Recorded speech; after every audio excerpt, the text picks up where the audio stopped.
어느 토요일 밤 나는 차 안에서 블랙박스를 되감고 있었다. 화면 속에 잡힌 불빛은 희미했지만 그 안의 진실은 칼날처럼 선명했다. 낯선 여자가 남편의 차에 앉아 웃고 있었고 남편은 그 옆에서 마치 세상의 모든 행복을 쥔 사람처럼 표정을 풀고 있었다. 손끝이 얼어붙었고 심장은 귀 바로 옆에서 뛰는 것처럼 요동쳤다. 창밖에선 빗방울이 조용히 떨어지고 있었지만 내 안에서는 폭풍이 휘몰아치고 있었다. 그날 나는 다짐했다. 끝까지 가겠다고. 절대로 용서하지 않겠다고. 처음부터 이런 결말을 상상한 건 아니었다. 내 결혼 생활은 분명히 따뜻하게 시작됐다. 남편 진우는 결혼 초반에 한없이 다정했다. 외아들이었고 아버지 없이 자라서인지 더 책임감 있는 듯 보였다. 나는 그런 남편이 애틋해서 오히려 더 아껴주고 싶었다. 친정이 사업을 이어가는 집안이라 돈 걱정은 덜했지만 남편이 처음 사업을 시작할 땐 모든 생활비와 시댁 살림까지 내가 책임졌다. 어머님께 계절 옷을 사드리고 용돈을 챙겨드리고 시댁 경조사도 내가 도맡았다.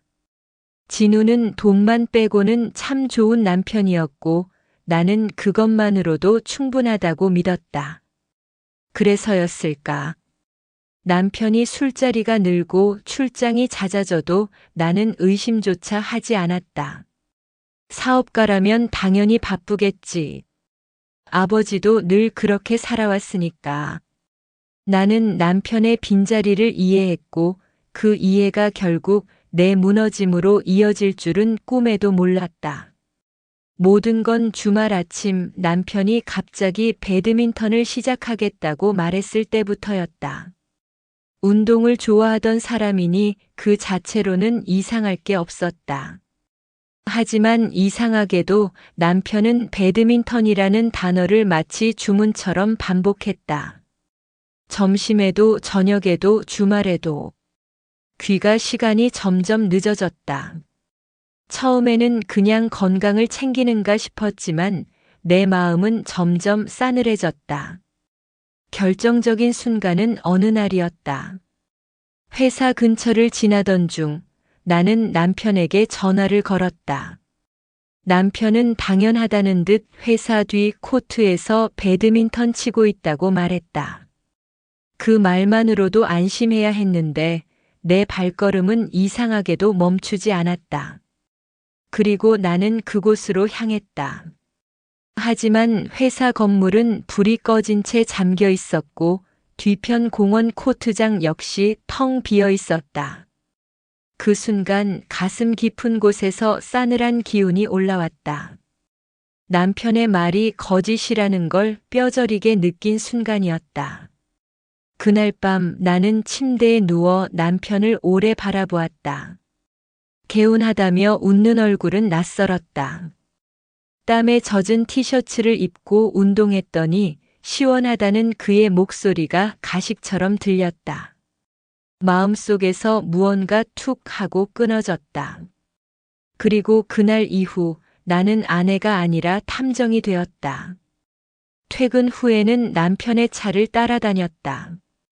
블랙박스를 확인했고 휴대폰 알림 진동에도 귀를 기울였다.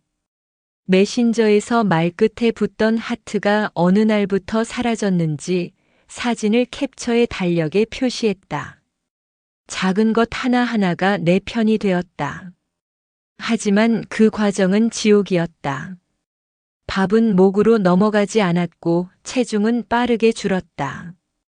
결국 어느 토요일 나는 엘리베이터 안에서 정신을 잃었다. 눈을 떴을 때 병원 침대 위였다. 옆에서 손을 붙잡고 있던 건 친정 엄마였다. 우리 딸 무슨 일이야? 왜 이렇게 말라버렸어? 엄마의 울음에 나도 울었다. 그 순간 깨달았다. 내가 사랑이라 믿은 것들이 독이었다는 걸. 그리고 다짐했다. 이대로 끝내지 않겠다고.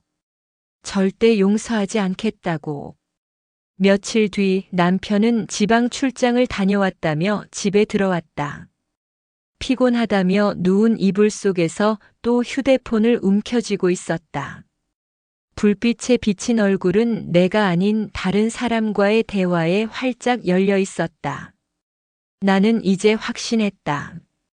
그리고 며칠 뒤 직접 남편이 상간녀 집으로 들어가는 모습을 목격했다. 손이 떨렸지만 뛰어들지 않았다. 법이 내 편이 되어야 했으니까. 블랙박스 사진, 영상, 통화 기록, 모든 증거는 이미 충분히 쌓여 있었다. 그리고 나는 조용히 소장을 접수했다. 하지만 폭풍은 이제 시작이었다. 현관 비밀번호가 몇 번 틀어지더니 남편이 문을 열고 들어왔다. 얼굴은 분노로 일그러져 있었다. 야, 너 미쳤어? 소송을 걸어. 내가 정리한다고 했잖아. 그의 외침은 협박으로 이어졌다. 내가 경고했지. 나랑 이혼하면 너네 가족 전부 피눈물 흘리게 해준다고. 나는 침묵했다. 이미 알고 있었다. 칼은 쥔 손을 먼저 벤다는 걸. 남편은 몰랐다. 내 친정이 얼마나 단단한지. 남동생 도윤이 이미 회사를 독립적으로 키우고 있었고 남편 회사와 거래가 끊겨도 큰 타격이 없다는 사실을. 오히려 거래를 끊는 순간 남편 회사가 먼저 무너질 거라는 것을. 그날 밤 나는 깨달았다. 이제 무너지는 건 내 결혼이 아니라 남편의 세계라는 것을. 그리고 나는 증거라는 방패를 앞세워 끝까지 싸울 준비가 되어 있었다. 나는 블랙박스 속 진실을 본 날부터 이미 알고 있었다. 남편의 세상은 무너질 수밖에 없다고. 하지만 그가 무너지는 과정은 내 상상을 훨씬 뛰어넘을 만큼 거칠고 추했다. 소장을 접수한 지 며칠 되지 않아 남편은 현관문을 거의 부수듯 열고 들어왔다. 얼굴은 분노로 일그러져 있었고 손끝은 부들부들 떨리고 있었다. 그는 내 눈을 똑바로 보며 말했다. 야, 너 지금 뭐 하는 짓이야? 내가 정리한다고 했잖아. 그 여자는 그냥 거래처 사람이야. 근데 내가 이렇게까지 미쳐 날뛰면 어떻게 해? 취소해. 소송 당장 없던 걸로 해. 그 말이 얼마나 허망했는지 모른다. 정리했다고? 정리했다는 사람이 아직도 밤마다 휴대폰 불빛을 붙잡고 새벽마다 누군가와 전화를 하면서 웃음을 흘리는 모습을 내가 못 본 줄 알았단 말인가. 하지만 나는 더 이상 울지도 소리치지도 않았다. 조용히 말했다. 싫어. 이미 시작했어. 그 순간 남편의 얼굴이 굳더니 이를 악물고 중얼거렸다. 내가 경고했지. 나랑 이혼하면 너네 가족 전부 피눈물 흘리게 해준다고. 너 진짜 끝까지 가자는 거냐? 나는 대답하지 않았다. 침묵이 가장 단단한 무기라는 걸 알았으니까. 하지만 남편은 그 침묵을 자기 마음대로 해석했다. 그날 밤 그는 남동생 도윤의 회사로 전화를 걸었다. 앞으로 우리 회사랑 거래 끊읍시다. 내 누나가 뭔 짓을 하고 다니는지 알아? 내가 이런 사람하고 같은 집에 산다는 게 얼마나 수치스러운 일인지 알아? 그는 그렇게 으름장을 놓으며 전화를 끊었다. 아마 내 친정과 동생의 회사가 그 한마디로 흔들릴 거라고 착각했겠지. 하지만 남편은 몰랐다. 동생은 이미 아버지가 물려준 회사를 기반으로 또 다른 회사를 키워가고 있었고 거래선도 다양하게 확보해 두었다는 사실을. 오히려 남편 회사와의 거래를 끊는 게 동생에게는 새로운 기회가 될 수도 있었다는 걸. 다음 날 도윤에게서 전화가 왔다. 목소리는 담담했지만 단단했다. 누나 걱정하지 마. 저 사람 회사 없어도 우린 끄떡없어. 오히려 더 좋은 거래처들이 줄을 서 있어. 누나는 너 할 일만 해. 끝까지 밀어붙여. 그 한마디에 나는 깊게 숨을 내쉴 수 있었다. 남편이 휘두른 칼은 결국 자기 손을 베게 될 것이다. 하지만 폭풍은 거기서 끝나지 않았다. 며칠 뒤 초인종이 울렸다. 나는 누군지 모른 채 문을 열었다가 몸이 굳어버렸다. 시어머니 한옥자였다. 아무 말도 없이 들이닥친 그는 곧장 나를 노려보며 소리쳤다. 얘 어디 있어? 내가 감히 우리 아들을 상대로 소송을 해? 내가 뭔데? 우리 집안 망신을 시켜? 2년 내가 감히. 말이 끝나기도 전에 드라이기를 손에 잡고 있던 내 머리를 움켜쥐더니 그대로 바닥에 내동댕이 쳤다.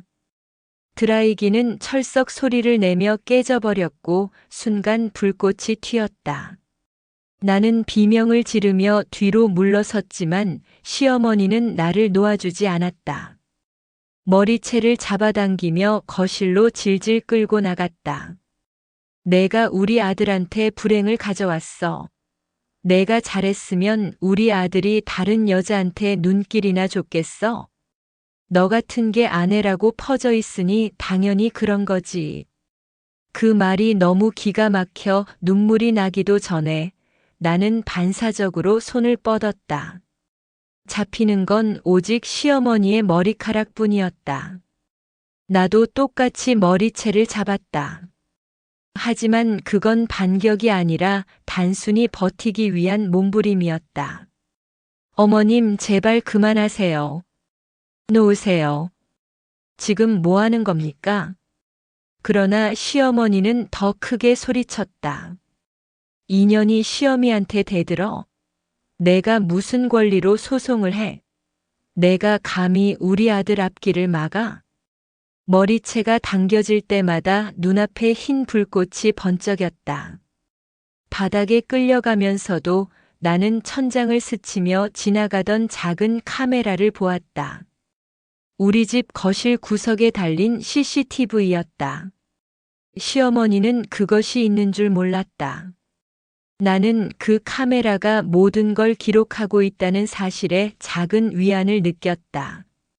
그날 밤 나는 병원에 가서 진단서를 발급받았다. 몸 곳곳에 멍과 상처가 있었고 머리카락도 한 움큼 빠졌다. 하지만 상처보다 더 크게 남은 건 모욕이었다. 시어머니가 내 머리채를 잡아 흔들던 그 눈빛, 그리고 내 귀에 남은 그 목소리는 차라리 남편의 외도보다 더 큰 상처였다. 며칠 뒤 남편이 집으로 돌아와 말했다. 왜 이렇게 일을 크게 만들어? 엄마가 그럴 수도 있지. 그냥 내가 좀 참고 넘어가면 되는 거잖아. 소송은 취하해. 안 그러면 후회하게 될 거야. 그 순간 나는 웃음이 터져 나왔다. 이 집안의 남자와 여자는 똑같았다. 남편은 바람을 피우고도 뻔뻔하게 거짓말을 하고 시어머니는 며느리를 때리고도 잘못이 없다고 말한다. 그 뻔뻔함이 오히려 내 결심을 더 단단하게 만들었다. 그 후로 사건은 빠르게 흘러갔다. 남편이 거래를 끊겠다고 협박한 사실은 순식간에 업계에 퍼졌다. 투자자들은 불안에 떨며 회사로 몰려들었고 거래처 사장들은 하나둘 계약을 해지했다. 남편의 회사는 하루아침에 신뢰를 잃어버렸다. 정문 앞에는 투자금을 돌려달라며 소리치는 사람들로 가득했고 사장실은 분노한 거래처 사람들에게 점거되다시피 했다. 나는 그 광경을 멀리서 지켜봤다. 차 안에서 창문 너머로 바라보는 그 장면은 마치 영화 같았다. 내가 움직이지 않아도 세상은 남편을 몰락으로 끌고 가고 있었다. 더 놀라운 건 상간녀 민설의 태도였다. 처음엔 남편 옆에서 그를 감싸는 듯 보였지만 회사가 흔들리자 곧 태도가 돌변했다. 그 여자는 회사에 투자했던 자금을 돌려달라며 소송을 걸었다. 한때 남편에게 사랑한다고 속삭였던 사람이 이제는 법정에서 가장 날카로운 적이 되어 있었다. 남편은 갈 곳을 잃었다. 나에게 매달리듯 찾아와 말했다. 예림아, 내가 미쳤었어.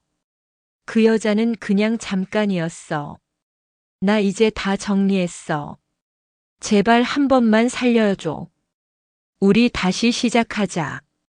그가 울먹이며 말하는 그 순간 나는 휴대폰의 녹음 버튼을 눌렀다.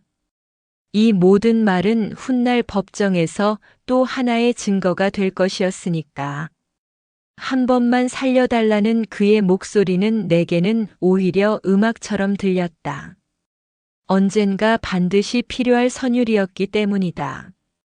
남편이 내게 협박으로 던졌던 모든 말들은 이제 부메랑처럼 그의 등을 찌르기 시작했다. 거래를 끊겠다고 협박했던 그의 선택은 회사의 몰락으로 이어졌고 나를 때렸던 시어머니의 손길은 CCTV에 고스란히 남아 위자료 청구로 돌아왔다.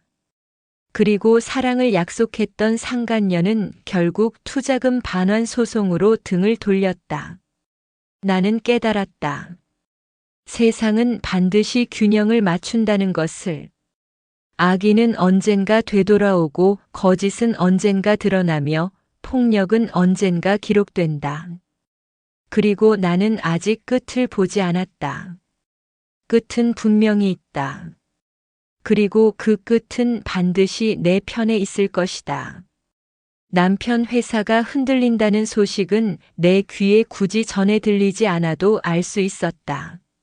하루가 멀다 하고 쏟아지는 문자, 업계 사람들 사이에서 흘러나오는 소문, 그리고 무엇보다 남편의 얼굴에 새겨진 절망이 말해주고 있었다. 투자자들은 줄줄이 회사를 찾아와 소리를 질렀다. 거래처 사장들은 사장실 문을 두드리며 계약 해지를 선언했다. 한때 호황을 자랑하던 사무실은 순식간에 전쟁터가 되었고 남편은 눈앞에서 무너지는 세계를 붙잡으려 허둥대고 있었다. 그러나 무너지는 건 회사만이 아니었다. 그의 삶 전체였다. 상간녀 민설은 이미 등을 돌렸다. 그 여자는 한때 남편 곁에서 달콤한 말을 속삭이던 사람이었다. 그러나 회사가 흔들리자 곧장 태도를 바꿔 투자금 반환 소송을 걸었다. 그리고 주변에 떠벌리고 다녔다. 그 사람 나이도 있고 이제 끝났어. 난 내 돈만 찾으면 돼. 그 말이 내 귀에 들어왔을 때 오히려 속이 시원했다. 배신은 배신으로 끝나야만 했다. 남편은 점점 갈 곳을 잃었다. 내게 찾아와 눈물 섞인 목소리로 말했다. 예림아, 내가 미쳤었어. 다 정리했어. 진짜야. 제발 이번 한 번만 기회를 줘. 우리 다시 잘해보자. 내가 남은 인생은 다 내 발밑에 무릎 꿇고 살게. 제발. 나는 그 말을 가만히 들었다. 그리고 조용히 휴대폰을 꺼내 녹음 버튼을 눌렀다. 그의 목소리, 그의 눈물, 그의 간절한 애원은 나에겐 단순한 회유가 아니라 새로운 증거였다. 언젠가 법정에서 또 다른 칼날이 되어 그를 찌를 기록이었다. 남편이 떠난 뒤 집안은 고요했다. 그러나 그 고요는 내게 평화가 아니라 긴장을 가져왔다. 그가 언제 또 어떤 방식으로 나타날지 알 수 없었으니까. 그리고 불안은 현실이 되었다. 어느 늦은 밤 나는 퇴근길에 누군가가 따라오는 느낌을 받았다. 발걸음이 점점 빨라졌고 뒤에서 들려오는 신발 소리도 함께 빨라졌다. 골목 모퉁이에 다다랐을 때 나는 용기를 내어 돌아보았다. 후드를 깊게 눌러 쓴 남자가 서 있었다. 얼굴은 마스크로 가려져 있었지만 그 체형, 그 시선, 그 기운은 너무도 익숙했다. 남편이었다. 나는 숨이 막혀 달리기 시작했다. 심장이 귀 바로 옆에서 터질 듯 뛰었다. 그러나 그가 점점 가까워졌다. 두려움에 휩싸여 발걸음이 흔들릴 때 마침 단지 안에서 동생의 친구 민우가 나타났다. 누나. 그의 목소리가 들려왔고 나는 본능적으로 그의 팔을 붙잡았다. 남편은 그 장면을 보더니 분노로 눈이 번쩍였다. 야, 너 뭐야? 내 여자 건드려? 그는 주먹을 쥐고 달려들었다. 하지만 민우는 단단히 버텼고 곧 경찰에 신고했다. 잠시 후 경찰차 불빛이 어둠을 가르고 들어왔다. 남편은 제압당했고 결국 접근 금지 명령이 내려졌다. 그제야 나는 숨을 내쉴 수 있었다. 그날 밤 나는 한동안 창문 앞에 앉아 있었다. 아직도 심장이 두근거렸지만 동시에 기묘한 평화가 찾아왔다. 더 이상 그가 내 집 앞을 기웃거리지 못할 거라는 사실, 법이 내 편에 서 있다는 사실, 그리고 무엇보다 이제는 내가 나를 지킬 수 있다는 확신 때문이었다. 소송은 차례차례 마무리되었다. 상간녀에게서 위자료를 받았고 이혼 판결문도 손에 쥐었다. 시어머니의 폭행은 CCTV 덕분에 부인할 수 없었고 결국 위자료까지 받아냈다. 한때 나를 짓밟던 사람들은 모두 법정에서 고개를 숙였다. 남편의 회사는 완전히 무너졌다. 투자자들에게 소송당하고 거래처에게 외면당하고 직원들마저 월급을 받지 못해 떠났다. 그는 빚더미에 앉아 결국 회사 건물마저 팔아야 했다. 한때 잘 나가던 사장이라는 허울은 사라지고 이제는 일용직을 전전하며 겨우 입에 풀칠을 하고 있다는 소식이 들려왔다. 상간녀마저 그를 버렸다. 그녀는 투자금 소송에서 돈을 돌려받자마자 떠났다. 심지어 남편이 선물했던 외제차와 명품 가방까지 몽땅 챙겨갔다. 남편에게 남은 건 빚과 고독뿐이었다. 나는 그 소식을 들으면서도 안쓰럽지 않았다. 오히려 속이 시원했다. 세상은 결국 공평했다. 거짓과 배신으로 쌓은 성은 모래처럼 무너질 수밖에 없었다. 이제 나는 혼자가 되었다. 하지만 두렵지 않았다. 오히려 해방감이 더 컸다. 매일 아침 눈을 뜰 때마다 심장이 쿵 내려앉던 그 시절은 끝났다. 나는 나답게 숨을 쉬었고 나답게 웃을 수 있었다. 아직 새로운 사람을 만날 생각은 없었다. 하지만 그것도 괜찮았다. 혼자여도 충분히 행복할 수 있다는 걸 알게 되었으니까. 커피 향으로 가득한 카페에서 책을 읽을 수 있었고 주말이면 창가에 앉아 햇살을 느낄 수 있었다. 누군가를 위해 사는 게 아니라 오직 나를 위해 사는 살. 그것만으로도 충분했다. 마지막으로 나는 내 이야기를 이렇게 마무리하고 싶다. 끝은 분명히 있다. 아무리 길고 어두운 터널 같아 보여도 결국 출구는 있다. 나 역시 끝이 없을 것만 같던 고통 속에서 버텼고 결국 끝을 보았다. 그리고 그 끝은 또 다른 시작이었다. 이제 나는 과거의 상처가 아닌 오늘의 나로 살아간다. 그리고 누군가에게 말해주고 싶다. 당신이 지금 힘들다면 기억하세요. 끝은 분명히 있다는 걸.